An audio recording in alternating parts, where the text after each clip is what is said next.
I now give the floor to Luxembourg. Madam President, I thank you for convening this briefing of the Security Council, and I would also like to thank Commissioner General Philippe Lazzarini for his briefing and to express our full confidence in his leadership of UNRWA at this challenging time. I have the honor to speak on behalf of Belgium, Ireland, Malta, Norway, Portugal, Slovenia, Spain, and my own country, Luxembourg. We remain firmly committed to UNRWA's work. This commitment stems from our recognition of its vital activities in the past 75 years and its unique role in assisting Palestinians in Gaza, in the West Bank, including East Jerusalem, and in Jordan, Syria, and Lebanon. Today's meeting is an important opportunity to recall the critical contribution that UNRWA makes to the international peace and security, and to formulate strategies to address the obstacles preventing UNRWA from conducting its humanitarian and human development operations in an effective manner. The General Assembly last renewed the vital mandate of UNRWA in December 2022, affirming the necessity of the continuation of UNRWA's work. We stand in strong support of that mandate, which remains as essential as ever. At this time, more than ever, we are conscious of UNRWA's work to alleviate the suffering of Palestine refugees, for whom the agency is a lifeline. The agency contributes to the protection of Palestine refugees both through service delivery and by advocating their rights with relevant stakeholders. We are extremely concerned at any efforts to question UNRWA's role and hamper its work.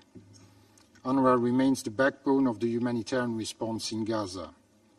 UNRWA is absolutely essential to ensure that the resolutions that this Council adopted to massively scale up humanitarian aid to and within Gaza, resolutions 2712, 2720 and 2728, can be implemented.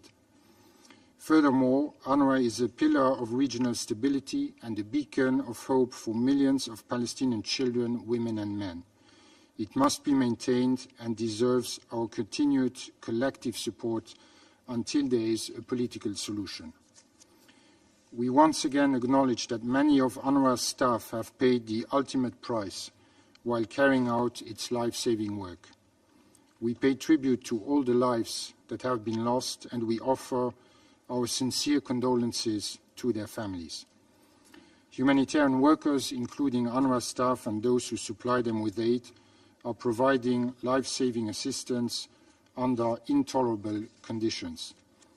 These workers must be protected in full accordance with international humanitarian law.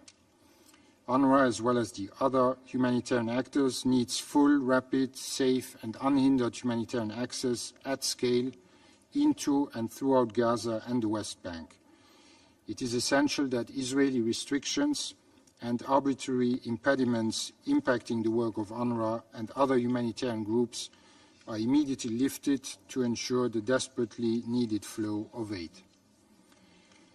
Madam President, we fully support and trust the UN Secretary General and the Commissioner General's swift responses to the grave allegations made about 12 members of UNRWA staff out of approximately 13,000 working in Gaza, including the Office of Internal Oversight Services and the independent review processes. We look forward to the final outcome of these important processes due shortly, and we reiterate our call on all parties to fully cooperate with these processes. We are confident that where and as necessary, the independent review can further strengthen UNRWA's transparency and accountability. The fighting across Gaza must stop immediately. It is imperative that Israel and other actors refrain from further escalation. We need an immediate ceasefire and the full, safe and unhindered access of humanitarian aid. In that regard, we call for the immediate implementation of resolutions 2712, 2720 and 2728.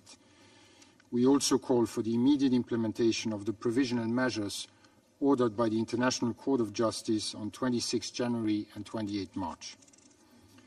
Madam President, we wish to reiterate our condemnation of the brutal attacks by Hamas on 7th October and our continued calls for the immediate and unconditional release of all hostages. The humanitarian crisis in Gaza is on an unprecedented and inhumane scale. Over 33,000 people, mostly women and children, have now been killed, and so many lives hang in the balance now. People are in dire need of the most basic life-saving provisions: food, safe drinking water, sanitation, shelter, medicine and medical supplies. People have been pushed beyond all human limits. More than 85% of the population has been forced from their homes and further displaced on multiple occasions. A conflict-induced famine looms large, with 1.1 million people now facing catastrophic levels of food insecurity. Madam President, UNRWA's financial situation remains deeply concerning given the continued suspension of some of UNRWA's largest donors. At a time of a humanitarian catastrophe of epic proportions in Gaza, UNRWA, as the agency with the largest footprint and expertise by far, needs predictable and sustainable financing. Continued suspension will cost lives and will put UNRWA's role in regional stability in jeopardy. That is why we reinforced our support for UNRWA. We, as a group of countries, have provided $100 million to UNRWA in 2024 so far. We call on existing donors and possible new donors to consider stepping up their support to UNRWA. We commend the European Commission for the swift allocation of €50 million to the agency, and we expect that further funds planned for this year will be contributed without unnecessary delay. Madam President, we close by reiterating our firm conviction that the only solution to this crisis remains the implementation of the two-state solution. We therefore support all efforts, including in the Security Council, to restore a political horizon leading to a political process under the auspices of the United Nations. And I thank you. I thank the representative of Luxembourg for their statement.